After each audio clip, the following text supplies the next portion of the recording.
Today we started talking about we have to have a change in American strategy. As the video stated at the end, we can no longer stand toe-to-toe with the British. They have crushed us in every battle that we've been involved in.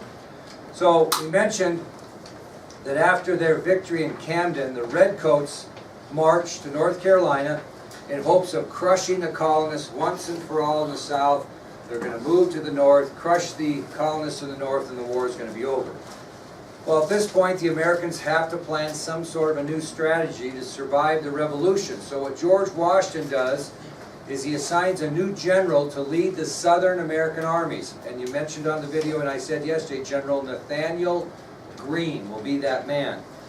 And in order for the Americans to survive in the South, he's going to need to change the American military strategy. And I mentioned yesterday that the type of strategy that he would use would be a hit-and-run strategy, similar to what I explained this morning.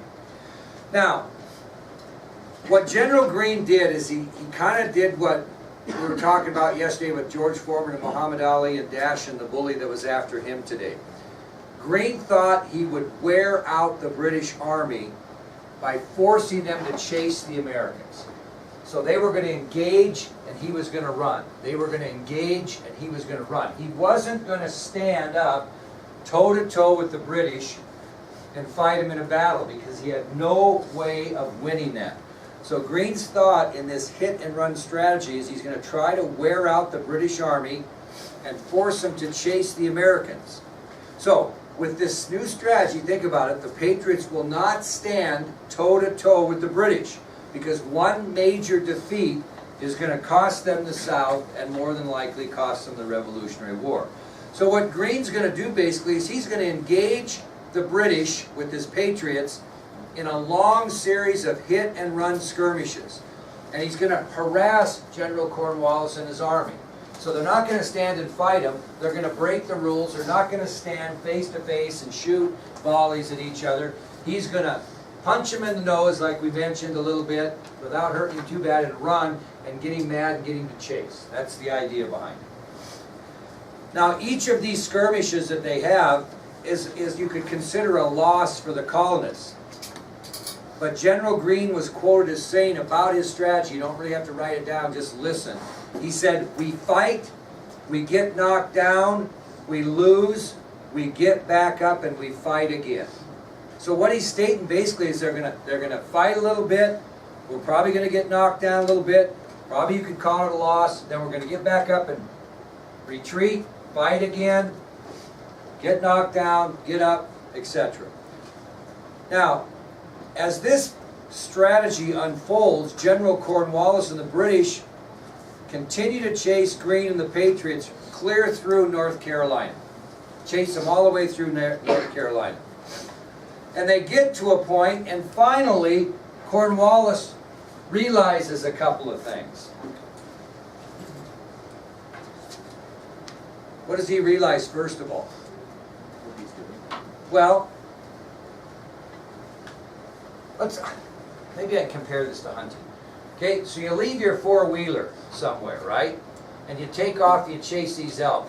And doggone it, they're just out foxing you, and all of a sudden, you get around and you turn around and go, oh, Jesus, that four-wheeler's a hell of a long ways away.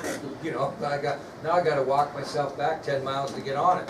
Well, what General Cornwallis figures out is he chases these Patriots and chases these Patriots and chases these Patriots through North Carolina. All of a sudden, what's he a long ways from? Any supplies. I mean, they have run, basically what Greene has done, they have supply bases where they, resupply themselves with guns and ammunition and food and equipment and clothing. Well, what's happened is Cornwallis has gotten so infatuated with the chase of Greene to beat him that he turns around at one point and goes, gee whiz, where's that four-wheeler? Right? Gee whiz, where's all that equipment? We're so far from our supply base now, we're in trouble. Okay? And that was kind of what Greene was trying to do. So this turns out to be a brilliant strategic move on the part of General Greene for two reasons. Okay? So this turns out to be a brilliant strategic move on the part of General Greene for two reasons. I've mentioned one. Without supplies, are the Redcoats going to grow stronger in battle or weaker in battle? definitely weaker, okay? They're a long ways from any food, any supplies, any ammunition, any military equipment. Basically, Greens run him away from his supply bases. So this turns out to be a brilliant strategic move on the part of General Greene. The first reason is without supplies, etc., the Redcoats are going to go weaker and weaker and weaker from battle. Well, what do you think Greene's gaining as he retreats and retreats and retreats all the way? Troops, okay? Militia are coming to help him, okay? He's getting reinforced, so to speak. So General Greene's forces increase with his recruitment of Patriot militia fighters throughout the Carolinas. So as he's backing out through the Carolinas and not facing heavy casualties, he's getting more and more Carolina militia to join him.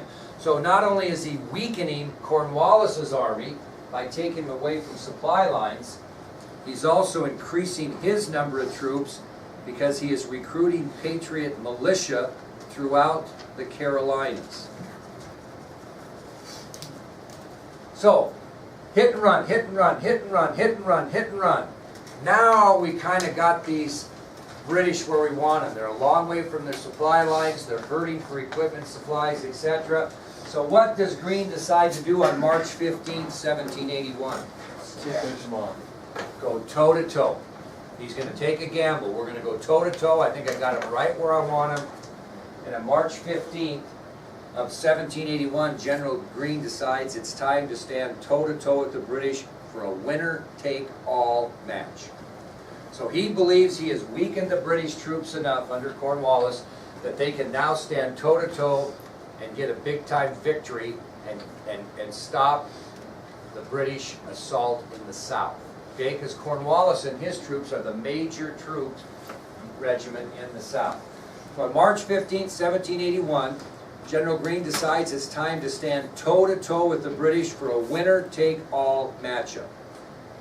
And they meet at Guilford Courthouse in North Carolina. They meet at Guilford Courthouse in North Carolina, where this battle is going to take place. So at that point, on March 15, 1781, at Guilford Courthouse in North Carolina, the Patriots are going to stop running and they're going to turn around and fight the Redcoats toe-to-toe. Now, what happens if General Greene's army is defeated there? South is lost, they're going to move to the north, and we're in a world of hurt.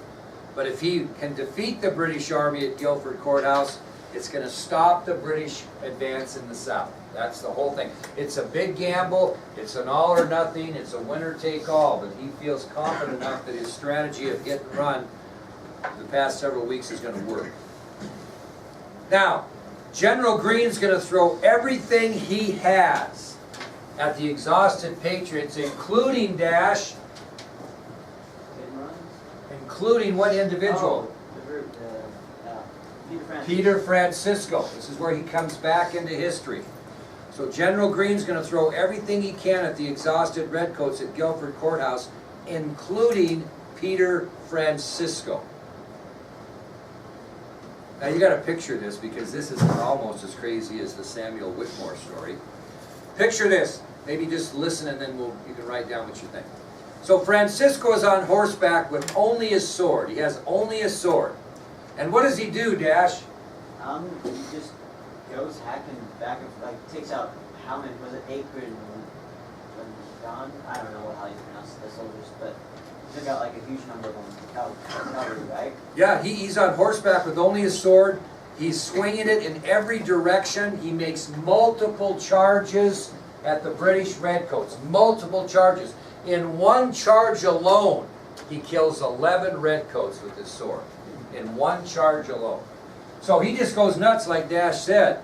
And he's on horseback with only his sword. And he's swinging it in every direction. He makes multiple charges at the British soldiers. And in one single charge, it was reported that he killed 11 Redcoats with just a sword. Who's this? Peter Francisco. You might have missed him yesterday. What eventually happens to him during this battle? Dash, do you remember? Was he knocked off the horse, or? No, he wasn't knocked off the horse. bayoneted in the Oh, leg, the leg. and it went all the way through his leg and Yeah. into his horse. Yeah, 9 inches, right? Yep, yep. But he still fought him off. Yes, he did. So during that charge in which he killed 11 redcoats, he is bayoneted in the leg by a British soldier, and it pinned his leg against his horse, which meant that the bayonet went all the way through his leg and into the horse as well. Was the horse free now? Well, I'm sure he did, yeah. I'm for sure the horse might be dead. Well, I don't think it went, you know, you got, you know, bayonet's probably this long. He's, you know, his thigh's probably a lot bigger. So I think it got to the horse, but I don't think it did lethal damage. Well, what he does basically is, the guy's got the bayonet, right? He's got it on his rifle, so he sticks it in his leg, so he's standing pretty close as well. According to history, he simply takes his hand and helps the bayonet out of his leg and the horse, and then kills the British soldier with his sword and escapes. So in that particular charge, he is bayoneted in the leg, goes all the way through his leg into his horse. He's basically pinned to his horse. He helps the redcoat withdraw the bayonet because he's on the end of the rifle, kills the British soldier with his sword, and makes his escape. Now, it's kind of interesting here because I don't know if you could call this a total victory for the Americans and Nathaniel Greene, but we'll talk about it. During the battle, 530 redcoats are killed or wounded. 530. The Patriot casualties were less than 300. And Greene decides towards the end of the battle that he's going to withdraw. Why would he do that? Why would he withdraw towards the end of the battle? Because he doesn't want any more what on his side? Casualties. So he makes his point, stands toe-to-toe. They kill 530 redcoats, either killed or wounded, and Greene makes the decision to withdraw from battle to further prevent any additional casualties to his men. Wait, so they surrendered or they like backed off of it? They backed off, and it was kind of weird because it wasn't like anybody, you know, you could declare victory, but the important thing was, is after the smoke cleared initially, before General Greene withdrew, Cornwallis also stops fighting and marches his army into Virginia to regroup, okay? So Cornwallis has gotten stung a little bit here. He was surprised that these American patriots would stand toe-to-toe. And what else is in his disadvantage other than losing 530 soldiers? He's super far. No supplies. He's super far away from his supply lines and he's in a world of hurt. So he makes the decision. They both kind of make the decision to withdraw. Does that make sense? Greene withdraws because he doesn't want to lose any more troops. Cornwallis withdraws because he's lost too many troops and he has no supplies or equipment and ammunition. So he marches into Virginia to regroup. Now, in Virginia, later, we'll get to that, there's going to be a showdown between American patriots and the British that is totally going to turn the tide in this Revolutionary War. Okay? But if Nathaniel Greene does not change strategy, if he does not get a victory, so to speak, over the British at Guilford Courthouse, the South would fall to the British and the war would be over. So it was brilliant strategy on the part of Greene. Hit and run, hit and run, hit and run, get them as far away from their supply line as you can, hit them when they're weak, stand tall, engage them, force them to retreat into Virginia, which they did, and they never ever went back really into the South much after that. Okay? All right. Now, that'll take us to the big one, the Battle of Yorktown. This is the big one. This is the big battle in Virginia that's going to settle and really turn the tide totally to the Americans. Battle of Yorktown. Has the American army reversed the momentum by 1781? They certainly have. British General Cornwallis and his army are marching into Virginia to regroup. And Washington still doesn't think he can win this Revolutionary War without what? I talked about a long time ago. what are we really gonna need to win this thing? French support. Very good. Very good. So, Washington is in a position where he needs a knockout punch against the British, and in order to knock the British out, he's going to have French support. He can't do it himself. He knows that. We've talked about that from the start. So Washington feels good about things because they finally won a victory. They've got the Redcoats kind of on the run, but he needs a knockout punch. He can't last forever. And he can't get this knockout punch without French help. Now, since joining the American cause, what have the French contributed? Supplies, equipment, and soldiers, right? About 6,000 to this point. About 6,000. And they have fought in different areas along with the Patriots. But is it costing the French government money to support us? Okay? And what are they really seeing? Other than this last little victory by Nathaniel Greene, what are the French really seeing? What? No benefit. No benefit. Yeah, the Americans are getting their butts kicked. So what do you think that the French are about to do?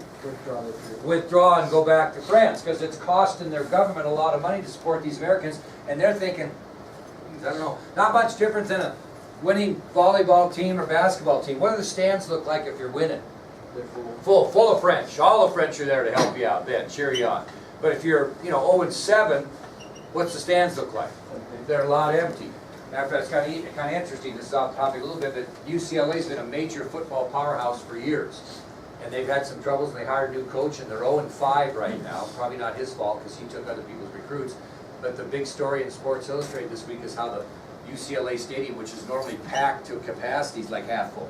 People don't go support losers. They just don't. You know what I mean? And the French are thinking the same thing. This is getting kind of expensive. The old colonists haven't had much success against the British. I think maybe it's time we think about going home. So, in baseball terms, Washington needs a grand slam. He needs a big-time grand slam to keep the French involved. Okay? He needs a grand slam. The man who's going to help him load the bases is a Virginia slave by the name of James Armistead. Okay? So, what does Washington need to keep the French interest? Needs to win. Needs a grand slam. In order to get a grand slam in baseball, you have to have what? Bases loaded. And the man that's going to help load the bases for that grand slam that Washington needs is a Virginia slave by the name of James Armistead. This is a great story. Now, let's talk about Native Americans. Elizabeth, we talked earlier about the Oneida tribe and Hanyeri. What do we say about Native American tribes or Indian tribes in America? Which side did most of them support?